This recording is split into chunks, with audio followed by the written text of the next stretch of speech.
শুধুমাত্র রমজান মাসে আমল করবে আর বাকি 11 মাস আর খোঁজ থাকবে না, তাদের উপমাটা কেমন? আল্লাহ তাআলা বলেন, ওয়ালা তাকুনু কাল্লাতী নাকাদাত গাজলাহা মিন বাদি কুওয়াতিন আনকাসা। আল্লাহ তাআলা বলেন, তোমরা সেই নারীর মতো হইও না যেই নারী সকাল থেকে সন্ধ্যা পর্যন্ত সুতা খুব মজবুতের সাথে পাকানোর কাজে নিযুক্ত থাকে, আর সন্ধ্যা যখন হয় এরপর সে আস্তে আস্তে সেটাকে খুলে খুলে ছিন্ন বিচ্ছিন্ন করে। নাউজুবিল্লাহ পড়ে। তোমরা সেই রকম আমলদার হইও না, ওই মহিলার মতো আমলদার হইও না। মক্কাতুল মুকাররমার এক মহিলা এমন করতো, আল্লাহ এটা দৃষ্টান্ত দিয়ে দিলেন কোরআনের মাঝে, যে এই মহিলা কি করত, সকাল থেকে নিয়ে সন্ধ্যা পর্যন্ত আপনার সুতা পাকাতো খুব মজবুতের সাথে, মিন বাদি কুওয়াতিন, খুব মজবুতের সাথে সুতা পাকাতো। আর যখন সন্ধ্যা আসবে তখন ওই সুতা সে খোলা শুরু করে দিত, ছিন্ন বিচ্ছিন্ন করত। তা যারা রমজান মাসে শুধু রোজা রাখবে, মানে রমজান মাসে শুধু আমল করবে আর রমজানের পরে আর আমল করবে না, তাদের দৃষ্টান্ত এই মহিলার নেই। তার মানে তাদের এই রমজান মাসের চেষ্টা প্রচেষ্টা সবকিছু ব্যর্থ আমলের সাথে শামিল হবে, কোনো কাজ হবে না। বিসমিল্লাহির রহমানির রহিম। আলহামদুলিল্লাহ, আল্লাহ তাআলার কাছে অগণিত শুকর ও সুজুদ যে মহান রব্বুল আলামিন দুনিয়াবি কাজ থেকে ফারিগ করে আল্লাহ তাআলা আমাদের প্রত্যেককে অতি সুস্থতার সাথে আল্লাহ তাআলার ঘরে আসার বসার তৌফিক দিয়েছেন। এর জন্য আমরা শুকর ও সুজুদ আদায় করছি, সকলে পড়ে আলহামদুলিল্লাহ। মহিমান্বিত রমজান বিদায় নেওয়ার দিকে, আজ রমজানের শেষ জুমা। রমজান মাস এটা মুমিনের জীবনের পরিবর্তনের মাস, মুমিনের জীবনের আমল আখলাকের পরিবর্তনের এক প্রশিক্ষণের মাস। কথা বলেন ঠিক কিনা? এ মাসে আমরা নেক আমলের অনুশীলন করেছি। এ মাসে আমরা তুলনামূলক অন্য মাসের থেকে নেক আমল বেশি করেছি। এ মাস এটা রহমতি মাস, এক বরকতি মাস। এ মাস আল্লাহ তাআলা আমাদেরকে দিয়েছেন তাকওয়া অর্জনের জন্য।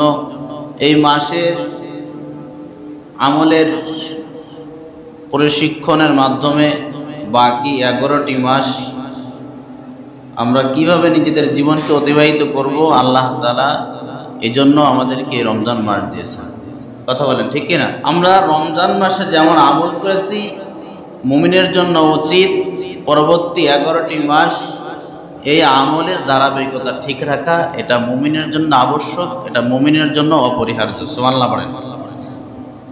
যেইভাবে আমরা এই রমজান মাস অতিবাহিত করছি, রমজানের পর আমাদের ঠিক এই আমলের ধারাবাহিকতা ঠিক রাখা। আয়েশা রাদিয়াল্লাহু তাআলা আনহা নবীজিকে জিজ্ঞাসা করলেন, ইয়া রাসূলুল্লাহ, আল্লাহ তাআলার কাছে সবথেকে প্রিয় আমল কি? তো নবীজি জবাব দিলেন যে, আয়েশা, আল্লাহর কাছে সবথেকে প্রিয় আমল হলো আমলের ধারাবাহিকতা ঠিক রাখা। সুবহানাল্লাহ। যদিও সেটা অল্প হয়, আমল যেন এমন না হয় যে মনে চাইলো আমল করলাম, মনে চাইলো না আমল করলাম না। আমলের একটা ধারাবাহিকতা, ধারাবাহিকভাবে আমল করা, এটা আল্লাহর কাছে অধিক প্রিয়,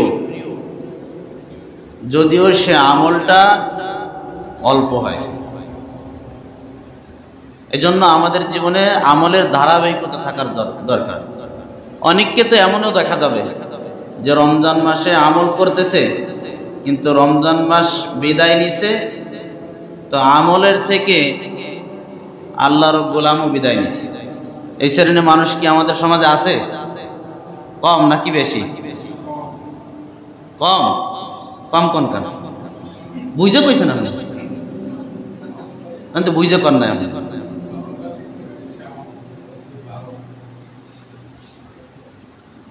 রমজান মাস আসছে, আমলের সাথে সংশ্লিষ্ট হয়েছে, রমজান মাস বিদায় নিছে, তো আমল থেকে উনিও কি বিদায় নিছে। এই শ্রেণীর মানুষ কম না বেশি? বেশি। এজন্য আমল যেন এমন না হয়ে যায়।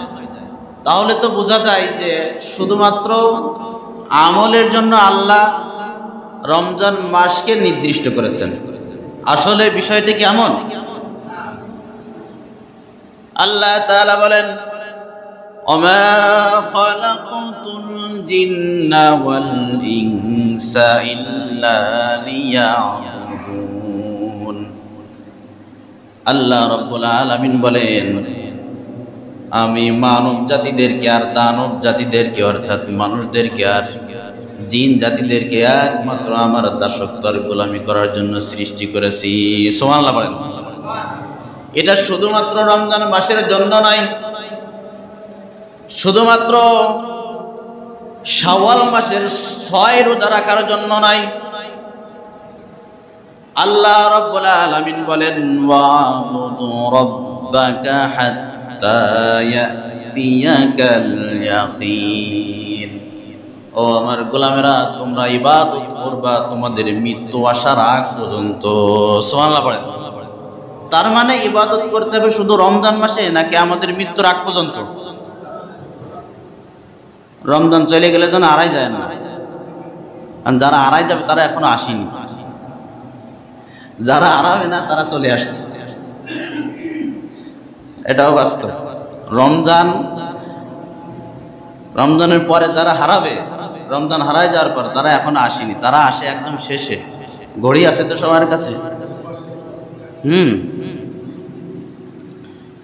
এই জন্য ওয়াবুদু রাব্বাকা হাত্তা ইয়াতিয়াকাল ইয়াকিন, মৃত্যুর আগ পর্যন্ত তোমরা ইবাদত করবা। আল্লাহ তাআলা আমাদেরকে ইবাদতের জন্য বানিয়েছেন এবং সেই ইবাদত করতে হবে, দাসত্ব করতে হবে, গোলামি করতে হবে মৃত্যুর আগ পর্যন্ত। আল্লাহ রাব্বুল আলামিন বলেন, কুল মা ইয়াবাউ বিকুম রাব্বি লাউলা দুআউকুম ফাকাদ কাযযাবতুম ফাসাউফা ইয়াকুনু লিজামা। তোমাদেরকে আমি সৃষ্টি করেছি আমার দাসত্ব করার জন্য, তোমরা যদি আমার দাসত্ব না করো তাহলে তোমাদের দিয়ে আমার কি কাজ? তোমাদেরকে দিয়ে আমার কোনো কাজ নেই। যাই হোক, আল্লাহর দাসত্ব করতে হবে, গোলামি করতে হবে। সেই গোলামি যেন সীমাবদ্ধ শুধু রমজান মাস পর্যন্ত না থাকে। আল্লাহর দাসত্ব গোলামি যেন শুধুমাত্র মসজিদের ভিতরে সীমাবদ্ধ না থাকে।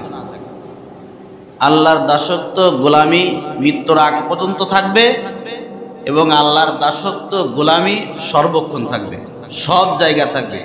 দেখা গেল ক্ষমতাধর ব্যক্তির সামনে গিয়ে তার গোলামি শুরু করে দিলেন, এ কি মানুষ নাকি অমানুষ? জোরে বলেন।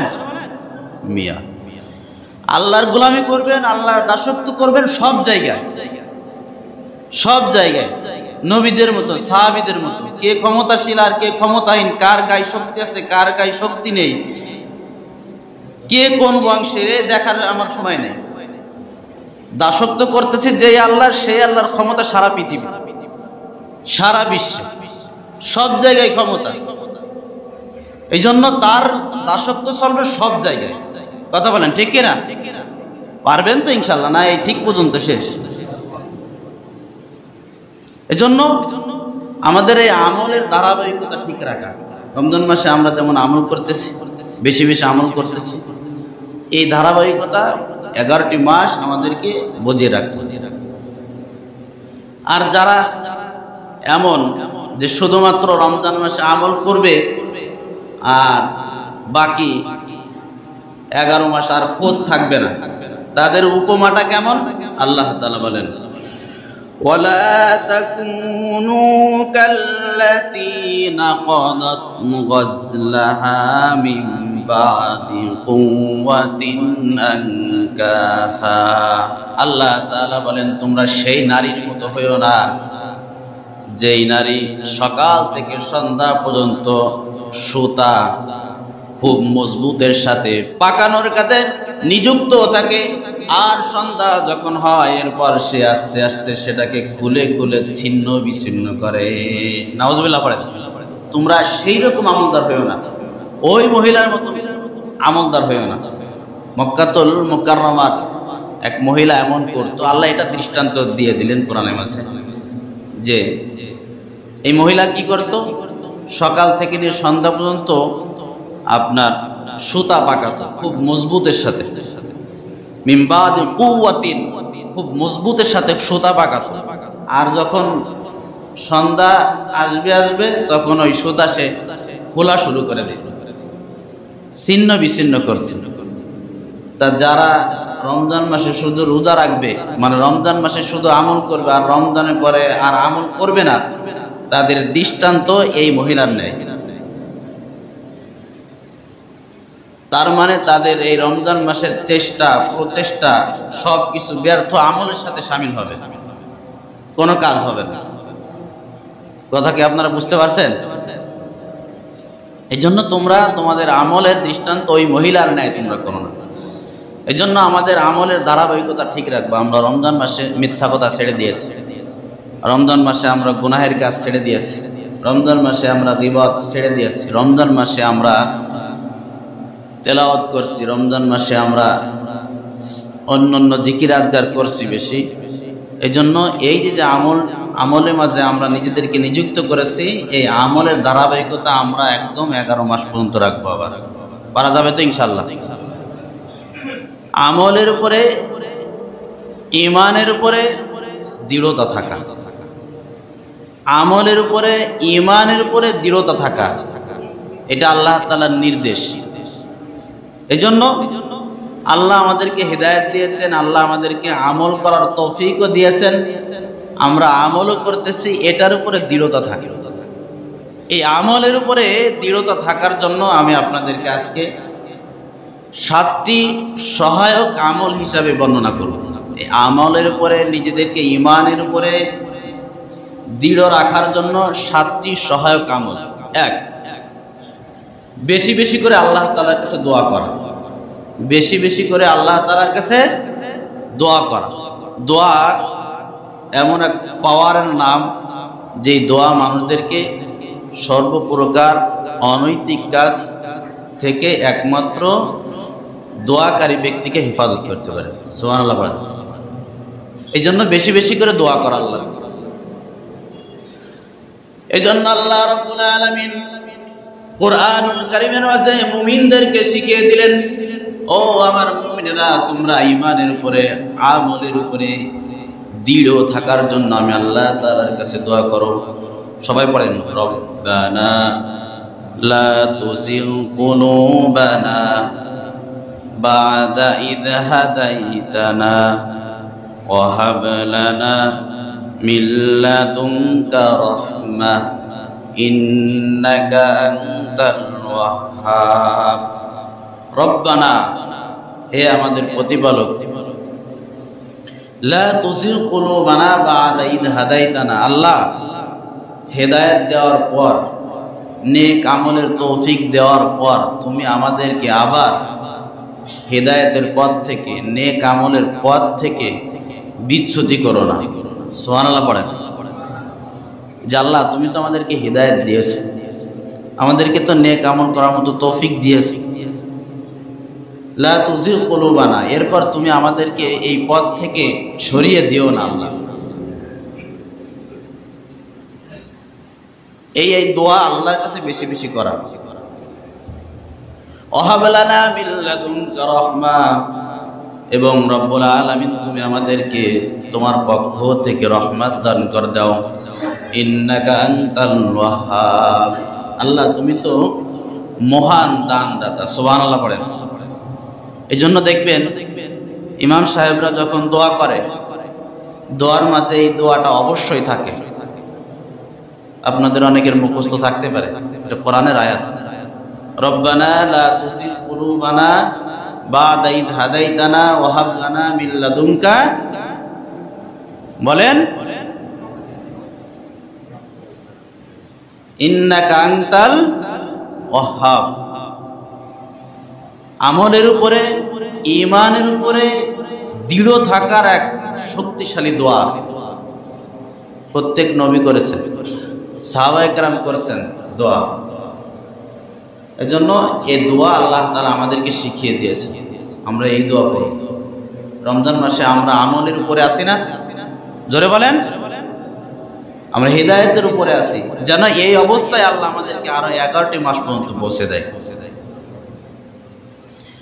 এজন্য বিশ্ব নবী সাল্লাল্লাহু আলাইহি ওয়াসাল্লাম সাহাবীদেরকে শিক্ষা দেওয়ার জন্য, আমলের উপরে, ঈমানের উপরে দৃঢ় থাকার জন্য তিনি এই দোয়াটি বেশি বেশি পাঠ করতেন। তিনি পাঠ করতেন, ইয়া মুকাল্লিবাল কুলুব সাব্বিত কলবি আলা দীনিক। রব্বুল আলামিন, তুমি আমার অন্তরকে ইসলামের উপরে, ঈমানের উপরে, আমলের উপরে দৃঢ় করে দাও। সুবহানাল্লাহ পড়েন। আল্লাহর রাসূল দোয়া করতেন। তা ঈমানের উপরে, ইসলামের উপরে, আমলের উপরে দৃঢ় থাকার জন্য যদি আল্লাহ রাসূলের দোয়া করার দরকার হয়, তাইলে আমাদের তো আর দরকার হয় না। আমাদের দরকার হয়, হ্যাঁ,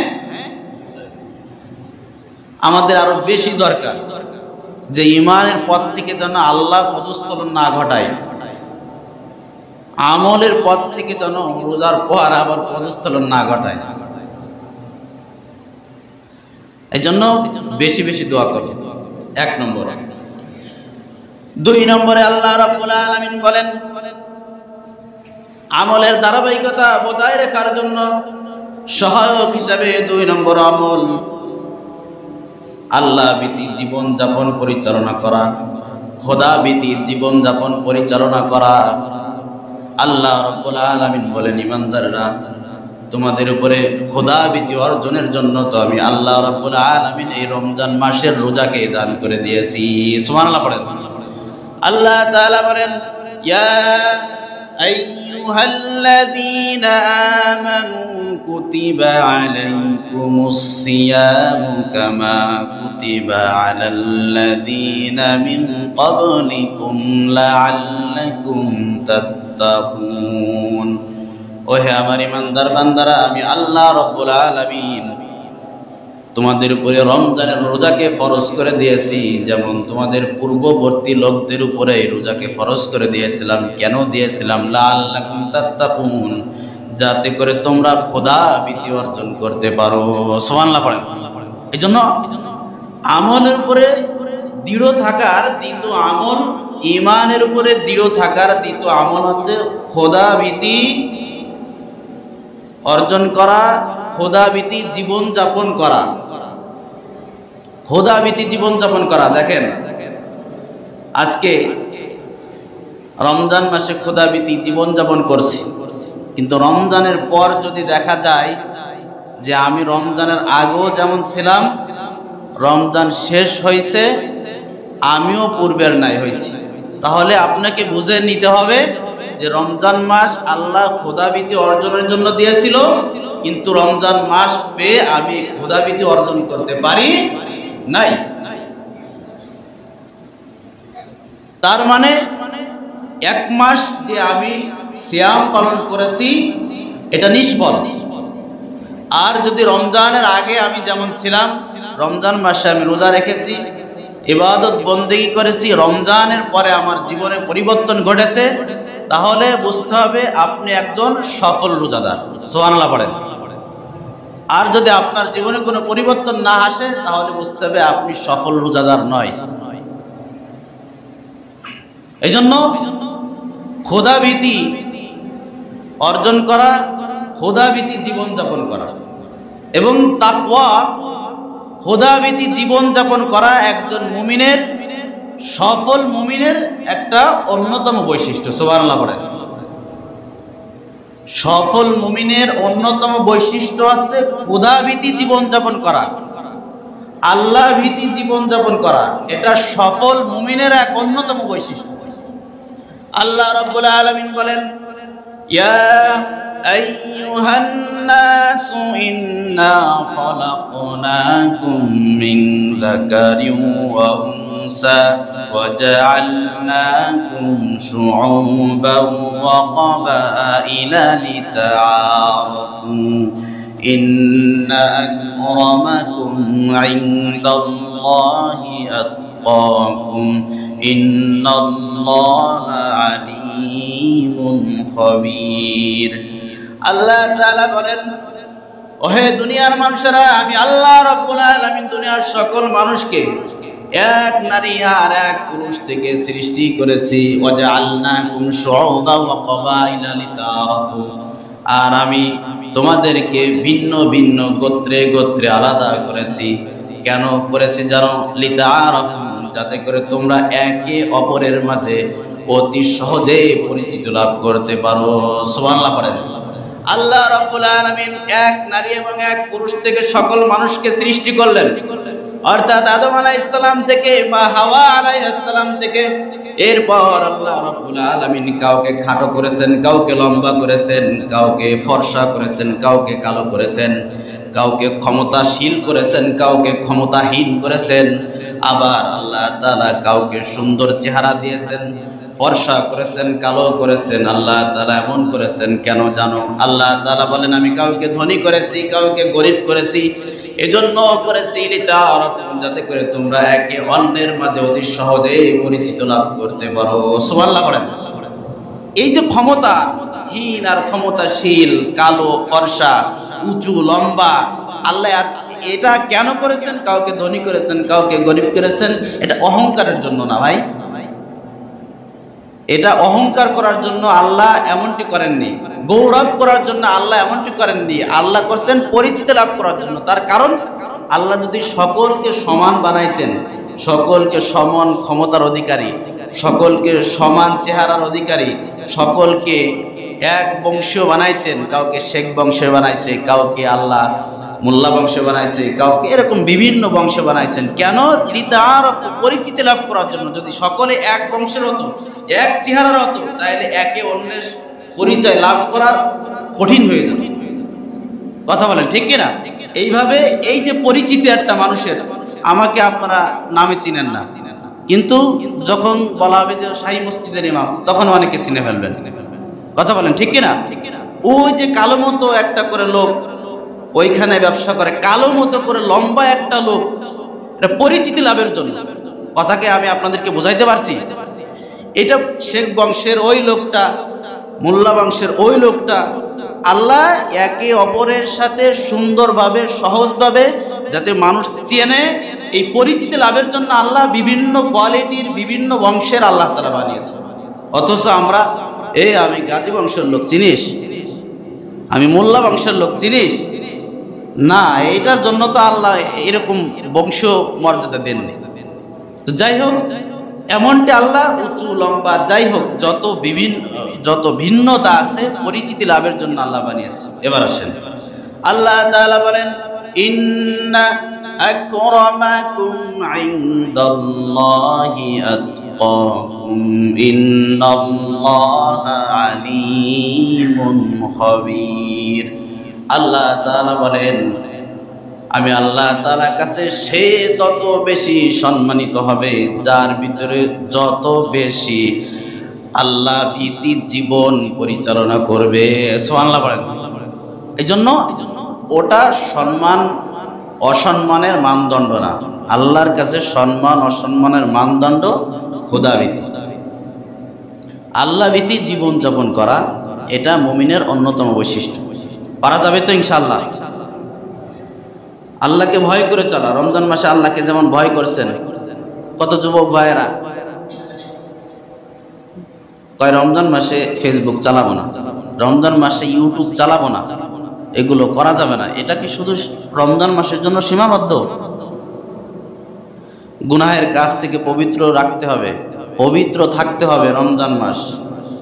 যে কথা আমি শুরুতে বলছি, ওয়াবুদ রাব্বাকা হাত্তা ইয়াতিয়াকাল ইয়াকিন, আপনাকে আল্লাহর অনুসরণকারী হতে হবে মৃত্যু আসার আগ পর্যন্ত। এরপর আমলের উপরে দৃঢ় থাকার জন্য আপনাকে মসজিদে এসে সালাত আদায় করতে হবে। অনেক ভাইরা আছে রমজান মাস আসছে, মসজিদে এসে সালাত আদায় করে, রমজান মাস চলে যাবে, নামাজ পড়েন না, এটা আমি আপনাদেরকে বলতে পারি না। তার কারণ আপনারা তো মুমিন, মুসলিম। একজন মুমিন মুসলিমের প্রধান পরিচয় হলো সে নামাজ পড়ে। এই জন্য আপনারা সবাই নামাজ পড়েন। জোহর, আসর, মাগরিব, ঈশা, যে যেখানে কর্মে কর্মস্থলে থাকেন ওখানে আপনার নামাজ পড়ে নেন, আমি এটা মনে করি। তবে ফজরের সময় আপনারা তাও নামাজ পড়েন, হয়তো বা মসজিদে আসেন না কিন্তু বাড়িতে নামাজ পড়েন, আপনাদের প্রতি আমার ধারণা। কিন্তু নামাজ যে আপনি পড়েন, আকিমুস সালাতা, যেই হুকুমের কারণে আপনি নামাজ আদায় করেন, ঠিক অনুরূপ আর এক হুকুমের কারণে আপনাকে মসজিদে এসে নামাজ আদায় করতে হবে। সুবহানাল্লাহ পড়েন। আল্লাহ তাআলা বলছেন ওয়ারকাউ মা'র রাকিঈন, তোমরা নামাজ পড়বা রুকুকারীদের সাথে, রুকুকারীদের সাথে তোমরা রুকু করবা, অর্থাৎ জামাত আদায়কারীদের সাথে তোমরা জামাত আদায় করবা। আকিমুস সালাতা, এই যে একটা হুকুম আল্লাহর, এই হুকুমের কারণে তো আপনারা নামাজ পড়েন, কিন্তু ঠিক অনুরূপ আরো একটা হুকুমের কারণে আপনাদের বাড়ি নামাজ পড়লে হবে না, মসজিদে এসে জামাতের সাথে আদায় করতে হবে সক্ষম ব্যক্তির জন্য। আল্লাহ রাসূল সাল্লাল্লাহু আলাইহি ওয়াসাল্লাম বলেন, যারা ঘরে নামাজ পড়ে আমার মনে চায় ওদেরকে জ্বালিয়ে শেষ করে দিই। যদি মেয়ে মানুষ না থাকতো, যদি শিশুরা না থাকতো, অতি বার্ধক্য লোকরা না থাকতো, তাহলে আমার মন চায় যে জ্বালিয়ে পুড়ে সব শেষ করে দিই। এজন্য আমরা মসজিদে এসে সালাত আদায় করব, মসজিদে এসে নামাজ আদায় করব। নামাজের মাধ্যমে মানুষ আল্লাহ তাআলার কাছে সাহায্য প্রার্থনা করে। আপনার কোনো কিছুর প্রয়োজন, কোনো কিছু দরকার, তো আপনি নামাজে দাঁড়িয়ে যান, সবরের সাথে ধৈর্যের সাথে নামাজের সাথে আপনি আল্লাহর কাছে সাহায্য প্রার্থনা করেন।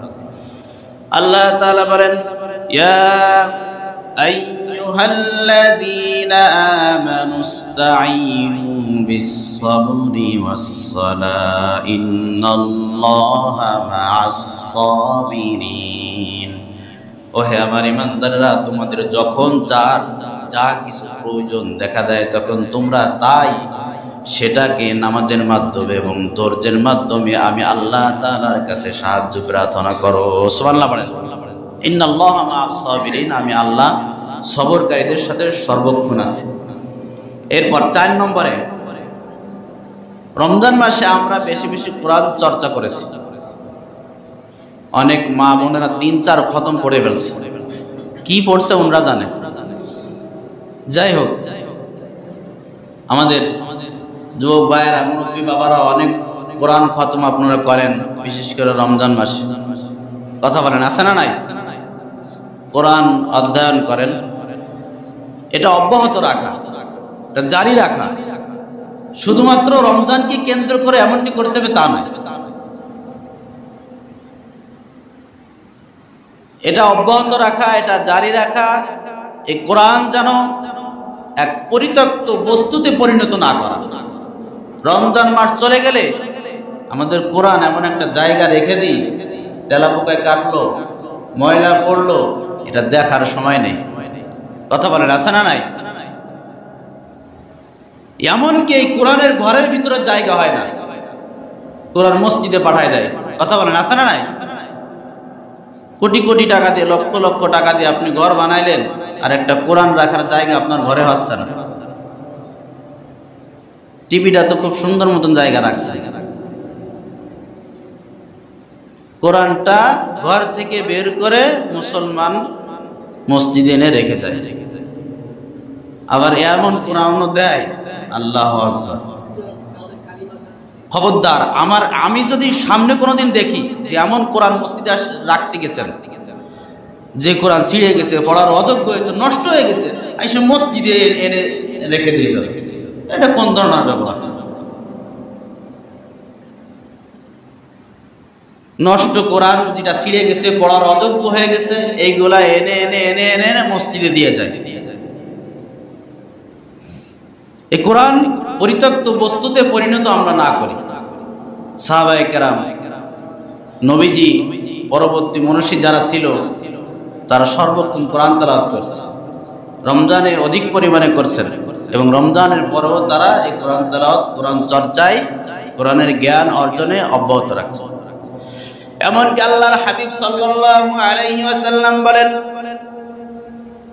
কোরআনকে যারা পরিত্যক্ত বস্তুতে পরিণত করবে, আল্লাহর রাসূল স্বয়ং নিজেই তাদের ব্যাপারে আল্লাহ তাআলা অভিযোগ তুলেছেন, আল্লাহ রাসূল সাল্লাল্লাহু আলাইহি ওয়াসাল্লাম বলেন, আল্লাহ তাআলা কোরআনের মাঝে ঘোষণা দিয়ে দিলেন, ওয়াকালার রাসূলু ইয়া রাব্বি ইন্না কওমি ইত্তাখাযু হাযাল কুরআনা মাহজুরা। আল্লাহ রাসূল বলেন যে হে আল্লাহ, আমার উম্মতেরা এই কোরআনকে পরিত্যক্ত বস্তুতে পরিণত করেছে। স্বয়ং আল্লাহর রাসূল তাদের উপরে আল্লাহর কাছে অভিযোগ তুলছে। আর এই কোরআন তো আমাদের কাছে কোনো মূল্যায়ন নেই, কোরআনের কোনো মর্যাদা নেই, কোরআনকে ফেলে রেখে দিয়েছে, কোরআনের চর্চা নেই। কোরআনে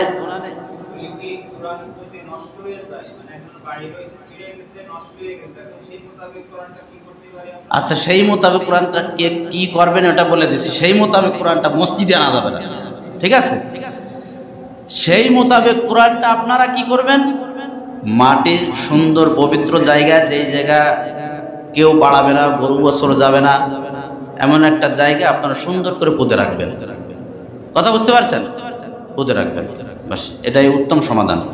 এরপর যদি আরো একটা জিনিস করতে চান তাও করতে পারেন, যে যেখানে যেই নদীতে স্রোত বহমান আছে আপনারা চাইলে সেই নদীতে কোরআনটা ভিজিয়ে কি করতে পারেন, ওখানে আপনারা ভাসিয়ে দিতে পারেন, কোনো সমস্যা নাই। এইটা করবেন, মসজিদে দিবেন না, খবরদার। মসজিদে দিচ্ছেন কিসের জন্য? হ্যাঁ, মসজিদে দেয় কোরআনকে ঘর থেকে বের করার জন্য। রাগ হবেন না, খবরদার। কোরআনকে মূল্যায়ন করা, কোরআনকে মর্যাদা দেওয়া, কোরআনকে পরিত্যক্ত বস্তুতে পরিণত না করা, কোরআন আমার জীবনের গাইডলাইন হিসাবে মেনে নেওয়া। আল্লাহ আমাদের প্রত্যেককে বোঝার তৌফিক দান করেন। এরপর 5 নম্বরে নফল রোজা রাখা। নবীজি সাল্লাল্লাহু আলাইহি ওয়াসাল্লাম রমজানের পর অতি গুরুত্বের সাথে শাওয়াল মাসের 6টি রোজা তিনি রেখেছেন, সুবহানাল্লাহ পড়েন। এবং নবীজি বলেন, এই 6টি রোজা যারা রাখবে তারা কেমন যেন সারা বছর সিয়াম পালন করলো, সুবহানাল্লাহ। এই জন্য এরপর নবীজি সাল্লাল্লাহু আলাইহি ওয়াসাল্লাম প্রত্যেক মাসে আইয়ামে বীজ যেটাকে বলা হয়, চন্দ্র মাসের 13, 14, 15, 13, 14, 15 প্রত্যেক মাসে তিনি এই 3টি রোজা রাখতেন। এবং প্রত্যেক সপ্তাহে তিনি 2টি রোজা রাখতেন। কি কি বারে? সোমবার এবং বৃহস্পতিবারে। এই 2 দিনে বনি আদমের আমলকে আল্লাহর কাছে পেশ করা হয়, সুবহানাল্লাহ বলেন। এই 2 দিনে বনি আদম সারা সপ্তাহে যে আমল করে, এই 2 দিনে সে আমল আল্লাহর কাছে পেশ করা হয়। এই জন্য নবীজি চাইতেন যে আমার আমলটা তো পেশ করা হবে আজকে, তো আমি আজকে রোজা অবস্থায় যেন আমার আমল আল্লাহর কাছে কি করা হয়, পেশ করা হয়। আপনারা রাখবেন। 6 নম্বরে তাহাজ্জুদ পড়া। আমলের উপরে, ইমানের উপরে দৃঢ় থাকার জন্য আমরা রমজান মাসে, আমি আর শুক্রবার পাবো না, এই জন্য রমজানের পরে আমরা নিজেদের জীবনকে কিভাবে অতিবাহিত করবো এই জন্য বলতেছি। রমজান মাস আমরা ম্যাক্সিমাম সবাই তাহাজ্জুদ পড়ছি, কেউ বাদ যায়নি। একদম হতভাগা যে সে রমজান মাসেও তাহাজ্জুদ পড়েনি। তার কারণ আপনি যে সময় উঠবেন ওই সময় তাহাজ্জুদের সময়। কথা বলেন ঠিক কিনা? যে সময় উঠছেন ওই সময় আপনি তাহাজ্জুদের সময়। এই জন্য আমার মনে হয় ম্যাক্সিমাম সবাই পড়ছে, হয়তোবা কেউ বাদও থাকতে পারে। তো এই যে একটা আমলের অভ্যাস তো আমরা হয়েছি, আমলের অভ্যাস তো হয়েছি, তো বাকি মাসগুলো তো আমরা এই আমলগুলো করে যাব। কারণ সাহাবায়ে কেরাম তাহাজ্জুদের সালাত আদায় করেছেন, আর আল্লাহ তাআলা স্বয়ং নিজেই তাদের প্রশংসা করেছেন, সুবহানাল্লাহ পড়েন। আল্লাহ রাব্বুল আলামিন বলেন, কানু قليلا من الليل ما يهجعون وبالأسحار هم يستغفرون وفي أموالهم حق للسائل والمحروم। সাহাবীদের গুণাবলী ছিল তারা রাতের বেলা অল্প ঘুমাতো, অল্প ঘুমিয়ে তারা তাহাজ্জুদের সালাত আদায় করত, আর সেহরির সময় ওয়াবিল আসহারিহিম ইস্তাগফিরুন, আল্লাহর কাছে দোয়া করত, আল্লাহর কাছে ক্ষমার দরখাস্ত করত। আল্লাহ কি দরখাস্ত করত? যে আল্লাহ আমার আমলের যদি কোনো ভুল ত্রুটি হয়ে থাকে তাহলে তুমি মাফ করে দাও, আমল যদি কবুল হওয়ার অযোগ্য হয়ে থাকে সেটাকে মাফ করে দিয়ে তুমি আল্লাহ আমার এই আমলকে কবুল করে নাও। সুবহানাল্লাহ পড়েন। তাহলে সাহাবীদের গুণাবলী ছিল তাহাজ্জুদে সালাত আদায় করত এবং ইবাদত শেষে ইবাদত কবুল হওয়ার জন্য আল্লাহর কাছে দোয়া করত। আর আমরা একটা ইবাদত করি, ইবাদতের পরে আরো গৌরব করি, ফখর করি, কথা বলেন ঠিক কিনা? আর সাহাবায়ে কেরাম তারা ইবাদত করত, ইবাদত কবুল হবে কিনা, ইবাদতের ভিতর কোনো ভুল হলো কিনা এই জন্য আল্লাহর কাছে দোয়া করত। আর আমরা একটা ইবাদত করে আল্লাহ আমরা আরো অহংকার করি, ফখর করি, গৌরব করি, জানিস আমি এইগুলো করছি, এইগুলো। যাই হোক, এমনটি না করা, সাহাবীদের গুণান্বিত হওয়া যে আমি আমল করছি বাস, এবার এই আমল আল্লাহর কাছে কবুল হওয়ার জন্য কি করা? দোয়া করা যে আল্লাহ যদি কোনো ভুল ত্রুটি হয়ে থাকে, কবুলযোগ্য যদি না হয়ে থাকে, আল্লাহ তুমি আমলকে কবুল করে নাও। 7 নম্বরে ভালো গুণগুলো ধরে রাখা, যেমন রমজান মাস নিজেকে সব থেকে ভালো গুনাহের কাছ থেকে নিয়ন্ত্রণ করছে, মানুষের প্রতি সহানুভূতিশীল হয়েছে, ধৈর্যের গুণ আমরা অর্জন করেছি, এই জন্য এই গুণগুলো অর্জন করা, এভাবে 11টি মাস অতিবাহিত করা। আল্লাহ তাআলা আমাদের প্রত্যেককে এই কথাগুলোর উপর আমল করার তৌফিক দান করুন। সকলে পড়েন আমিন। যারা সুন্নাত করেনি তারা সুন্নাত করেন।